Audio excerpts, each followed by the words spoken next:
Vamos começar agora uma sequência de aulas falando sobre aquela que eu considero a figura mais importante de toda a geometria plana, é, que são os triângulos.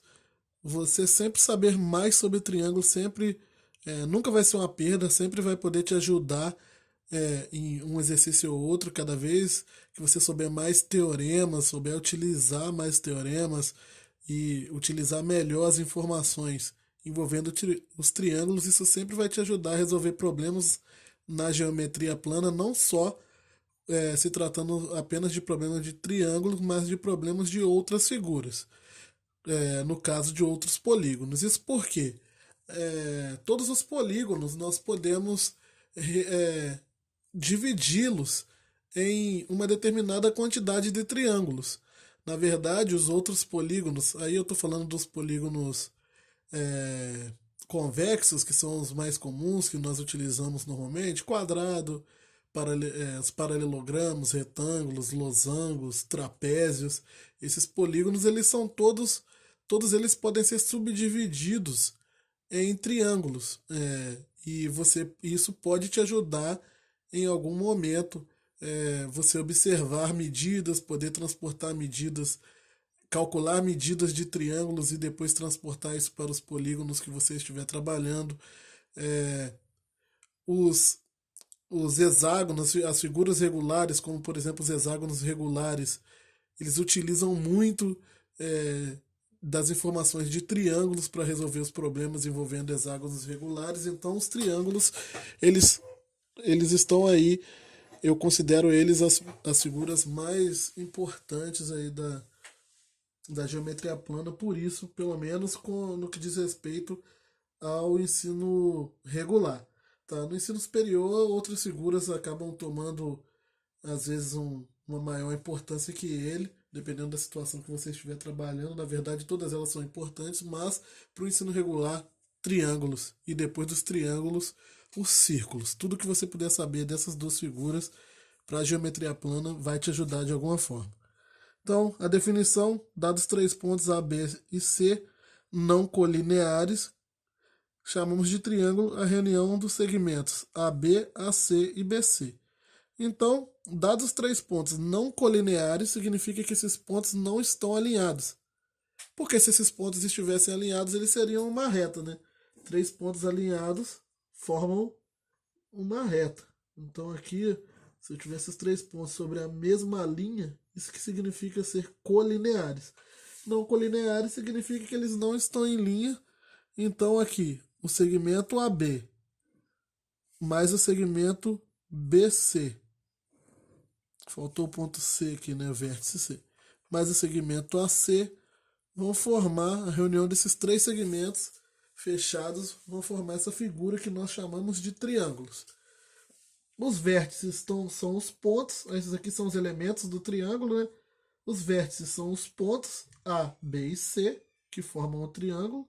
Então, vértice A, vértice B, vértice C, seguindo aí as ideias de nomenclatura que nós temos para pontos, né? Pontos normalmente utilizamos as letras maiúsculas para representar ponto. Os lados serão exatamente esses segmentos: segmento AB, segmento AC e o segmento BC são o que nós chamamos de lado do triângulo. Ele vai possuir ângulos, que são esses ângulos internos aqui, que são esses ângulos que estão dentro do triângulo. São os ângulos A, B e C. Vamos utilizar as próprias letras aqui dos vértices para representar esses ângulos por enquanto. Ângulo A, ângulo B, ângulo C. E eu posso calcular uma medida envolvendo esse triângulo. Aqui é primeiro resultado importante envolvendo agora aqui os triângulos, que é o perímetro. O perímetro, alguns de vocês falariam que o perímetro é a soma dos lados da figura. Cuidado com essa definição, tá? Existem figuras que não possuem lados e possuem perímetros. Por exemplo, o círculo. O círculo não tem lado, mas ele tem perímetro. Na verdade, o perímetro ele é a medida desse contorno aqui da figura, a medida da borda dele aqui, a medida da fronteira da figura. Então, o perímetro seria isso. como os polígonos são formados por segmentos de retas que nós chamamos de lados, então, na verdade, o contorno aqui dos triângulos e de qualquer polígono, na verdade, não só dos triângulos, ele é a soma desses segmentos de retas, ou seja, desses lados da figura. Por isso que o perímetro é a soma dos lados quando nós estamos falando de polígonos. Então, para polígonos, o perímetro é a soma dos lados. Nesse caso aqui, o perímetro seria o lado AB, o segmento AB, mais o segmento AC, mais o segmento BC. A soma dos três lados do triângulo equivale ao perímetro dele. Em geometria, convenciona-se usar como símbolo de perímetro não o que normalmente as pessoas pensariam que seria a letra P, mas nós utilizamos essa sigla chamada 2P. 2P representa o perímetro. Por que isso? Isso ficaria melhor explicado quando nós estivermos trabalhando com algumas outras fórmulas que veremos mais para frente de área e de algumas outras medidas de outras figuras, onde se nós utilizássemos a letra P para perímetro, iriam aparecer muitas frações nas fórmulas. Por isso eles utilizam os 2P para eliminar algumas frações dentro de algumas fórmulas importantes que vão aparecer mais para frente. Bem mais para frente. Mas 2P é o símbolo, isso aqui é um símbolo, tá, gente? Ele é o símbolo utilizado para perímetro. Então, o perímetro do triângulo aqui seria AB mais AC mais BC. E o P? O P é utilizado para quê? O P é utilizado para semiperímetro, que seria o AB mais AC mais BC sobre 2. Então, o AB mais AC mais BC sobre 2 é o que nós chamamos de semiperímetro. E o semiperímetro, que é o valor que normalmente aparece dentro das fórmulas, que nós veremos mais para frente, como tem uma fórmula de área de triângulo que usa o semiperímetro. Então, se eu chamasse o perímetro de P, o semiperímetro ia ter que ser P sobre 2. Por quê? Se vocês não sei se vocês observaram aqui, mas o semiperímetro ele equivale a metade do perímetro. Se ele equivale a metade do perímetro, por quê? Porque eu passei esse 2 dividindo para cá, né? Então quer dizer que o semiperímetro equivale a metade do perímetro. Mas se eu tivesse chamado o perímetro de P, como o semiperímetro seria a metade dele, o semiperímetro teria que ser P sobre 2. E isso seria muito ruim de aparecer dentro de fórmulas, ficar aparecendo esse monte de fração. Mas para não misturar, o perímetro por enquanto é a soma dos lados da figura. E se eu quiser utilizar o símbolo de perímetro é 2P. Isso aí não tem jeito, tem que decorar mesmo. Os dois primeiros teoremas que aparecem e que são muito importantes sobre triângulo são o teorema da soma dos ângulos internos de um triângulo e o da soma dos ângulos externos de um triângulo. Qual é o que me diz o teorema da soma dos ângulos internos de um triângulo? Eu tenho aqui o triângulo ABC, ele tem os ângulos internos A, B e C. Esse teorema me diz o seguinte: ele fala que a soma dos ângulos internos de um triângulo é sempre igual a 180. O A mais o B mais o C é sempre igual a 180 graus. Mas por que que isso acontece? E aqui já vem a importância de você estar sempre focado aí nas matérias, pelo menos em geometria, você tem que sempre estar focado nas matérias que vieram anteriormente, porque elas serão utilizadas para demonstrar muitas vezes coisas das matérias posteriores, dos assuntos posteriores. Eu sei que eu tenho aqui o ângulo A, o ângulo B e o ângulo C dentro do triângulo. Agora imagina que eu tracei duas retas paralelas, uma passando por um dos lados do triângulo, aqui pelo lado BC, e uma outra reta paralela passando aqui pelo lado A, pelo vértice A do triângulo. Essas duas retas aqui, elas são paralelas. Imagina que é uma reta R, uma reta S, e eu tenho certeza que elas são paralelas. Isso se chama construção geométrica. Eu construí essa figura assim. Agora, observe o seguinte: se essas retas são paralelas, esse ângulo aqui, ó, de fora, ele é alterno interno desse. Só que se esse ângulo ele é alterno interno desse, quer dizer que esse ângulo tem a mesma medida. Então aqui mede C. Da mesma forma, esse ângulo aqui, ó, ele é alterno interno desse. Se eles são alternos internos, quer dizer que a medida dele tem que ser igual a de B. Ora, então aqui nós temos esses três ângulos juntos, eles estão formando aqui o ângulo raso. Logo, se eles três juntos formam um ângulo raso, quer dizer que a soma dos três tem que dar 180. Então quer dizer que o A mais o B mais o C tem que dar 180 graus. Então é uma demonstração que nós fazemos apenas utilizando retas paralelas e transversais. Só que pegando duas paralelas bem específicas aqui, onde os dois lados do triângulo serão transversais em relação a essas paralelas. Por isso que a soma dos ângulos internos de um triângulo é igual a 180.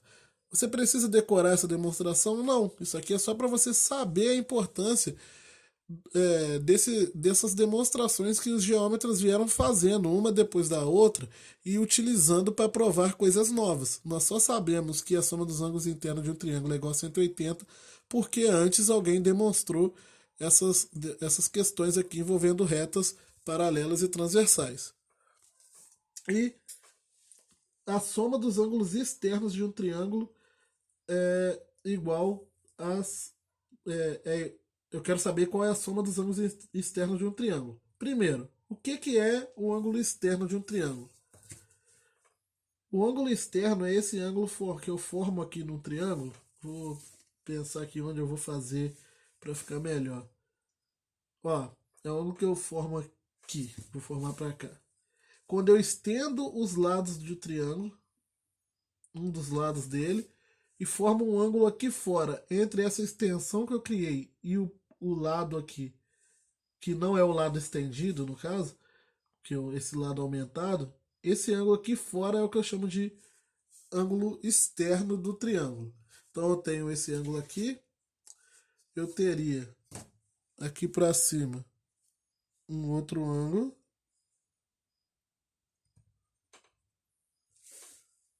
externo aqui fora, e eu teria aqui para esse lado um outro ângulo externo aqui. Então, esse é um ângulo externo, esse é um ângulo externo, esse é um ângulo externo. Eu fiz isso formando, girando, como se eu estivesse vindo, fazendo nessa direção. Daria a mesma coisa se eu fizesse ao contrário. Se eu pegasse, em vez de estender esse lado aqui para cá, eu estendesse ele para o outro lado, eu ia gerar um ângulo externo aqui, aí ia gerar um outro ângulo externo aqui, ia descer para cá, né? Ia gerar um outro ângulo externo aqui, que teria a mesma medida, porque seriam opostos pelo vértice. Mas eu não vou fazer isso não para não sujar a figura. Pensar só nesses três aqui. Então, esses são os ângulos externos. Aqui dentro estão, ó, o ângulo C, o ângulo B e o ângulo A. Agora, esse ângulo externo aqui, ó, mesmo sem saber a medida dele, eu posso criar uma relação. Porque ele com o C juntos, eles formam um ângulo de 180. Então esse ângulo de fora ele tem que equivaler a 180 menos o valor de C. Vamos supor, se C for 30, esse cara aqui de fora tem que ser 150. Se C for 40, aqui fora tem que ser 140. Então esse ângulo de fora é sempre 180 menos C. Assim como esse ângulo aqui é 180 menos B, e esse ângulo aqui é 180 menos A. Esses são os três ângulos externos, 180 menos B, 180 menos A e 180 menos C. Se eu somar os três, observa o que vai acontecer. 180, vou botar em ordem alfabética, menos A mais 180 menos B mais 180 menos C. Quando eu somo essas três coisas, vai aparecer isso daqui, ó. 180 mais 180 mais 180 dá 540. Vou botar, esqueci do grau aqui, né? Dá 540. Acabou que eu não botei em lugar nenhum. Poderia ter deixado tudo sem, mas enfim. E vai ficar menos A menos B